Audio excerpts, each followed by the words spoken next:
مفيش شك ان مسلسلات الحلقات المختلفة بتشد شريحة كبيرة من الجمهور. انك تشوف كل يوم حدوتة وحكاية جديدة في المسلسل اللي انت بتتابعه، دي حاجة حلوة جدا. مسلسلات مصرية كتير عملت التجربة دي ونجحت فيها.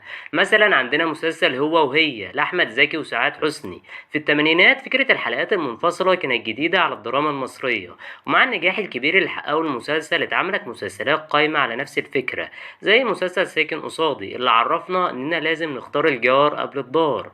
وده اللي حصل مع عيلة الحمراوي وعيلة سيد الأخضر. طول المسلسل بنشوف اتنين ساكنين جنب بعض لكنهم مش بس جيران، دول اخوات. المسلسل ده بصراحة من أحسن المسلسلات اللي انت ممكن تتفرج عليها ومتزهقش منها أبدا. اللي شال المسلسل ده ونجحه كمان الدويتو الجميل اللي كان بين خيرية أحمد وسناء جميل، ولا عم محمد رضا اللي برضه كانت له تجربة تانية في مسلسلات الحلقات المنفصلة بمسلسل الزنكلوني. فكرة المسلسل قايمة على شخصية اسمها عوض الزنكلوني. في كل حلقة من المسلسل بنشوف مغامرة لعوض اللي شخصيته بتتغير على مدار الحلقات، من كذاب لغشاش لحشري لمنافق. وفي الألفينات قدم أشرف عبد الباقي حكايات زوج معاصر اللي بيحكي لنا عن مشاكل الأزواج مع بعض. طول المسلسل بنشوف دويتو محمود وسامية والمشاكل اللي بتحصل لهم. وزي ما قالت أغنية المسلسل، مشاكل مشاكل مشاكل ستات رجالة تتشاكل.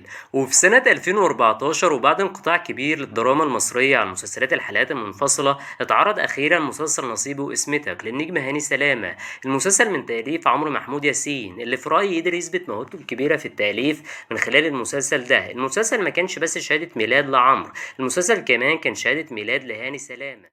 في المسلسل شفنا هاني سلامة بشكل مختلف. هاني سلامة واحد من تلاميذ مدرسة يوسف شاهين اللي بتعتمد على الشكل أكتر من الأداء. معظم أعمال هاني سلامة كان دايما بيمثل دور الولد الجان اللي البنات بتحبه. هاني كان له تجربة درامية تانية قبل نصيبي واسمتك بمسلسل الداعية اللي قدر يحقق نجاح كبير، لكن نصيبي واسمتك هاني قدر يقدم فيه 15 شخصية مختلفة في 15 قصة.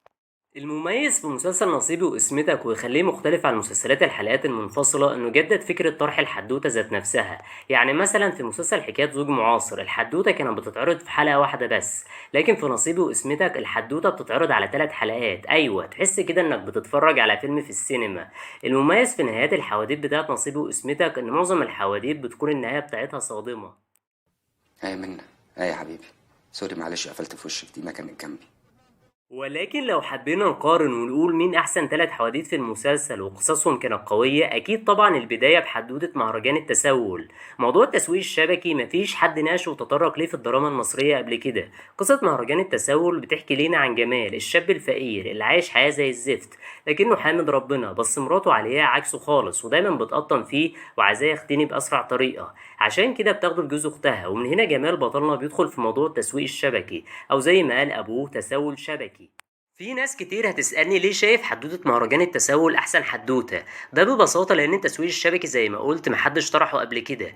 تاني سبب النهاية سعيدة ومثالية، وبصراحة ما اكدبش عليكم أنا بحب النهايات السعيدة. في نهاية الحدوتة بنشوف جمال بطلنا بعد ما بيتورط في موضوع التسويق الشبكي، لكننا بنتفاجئ لما بنعرف إن كل الأحداث بتاعت موضوع التسويق الشبكي دي حلم. وهنا بيحمي الجمال ربه انه لسه فقير. عمرو محمود ياسين بيقرر انه يبهرنا تاني بألمه بحدوتة دخلة صيف. قصة حدوتتنا بتبدأ مع رياض السويسي، المذيع المشهور اللي بيروح يزور جده اللي بين الحياة والموت. اللي حصل في الزيارة دي بقى كان شيء غير متوقع. جد رياض قال له ان مع دخلة الصيف مدفن آل السويسي هيتفتح 4 مرات، هو هيكون أولهم ورياض هيكون رابعهم. وبعد ما بيموت جده رياض بيبتدي يفكر في كلام جده وحياته بتتشقلب، وبيبتدي خوفه يزيد لما بيشوف كلام جده بيتحقق قدام عينيه والمدفن بيتفتح تاني وتالت. ومع الوقت حياة رياض بتتغير وربنا بيهديه للطريق المستقيم. الحزن والفرح ده الشعور اللي حس بيه رياض لما عرف ان عمته ماتت، وكده المدفن هيتفتح 4 مرات، يعني رياض مش هيموت مع دخلة الصيف. لكننا بنتفاجئ مع بطلنا رياض ان عمته طلبت انها تدفن جنب جوزها وما تدفنش في مدفن العيلة. يعني كده الدور على رياض، وزي ما قال رياض ليه كده يا عمتي. وبنختم دخلة صيف بأحلى حكمة ممكن ناخدها من الحدوتة: مش مهم هنموت امتى، المهم أول لما الموت يجينا نكون مستعدين. يعني انا لسه الرابع. من ذكاء الكاتب انه خلى النهاية مفتوحة. في رأيي ما كانش فيه نهاية انسب من كده تقدر تقفل بيها الحدوتة دي. حدوتة شكرا يا بني ادمين من اكتر الحكايات المسلية في نصيبي واسمتك.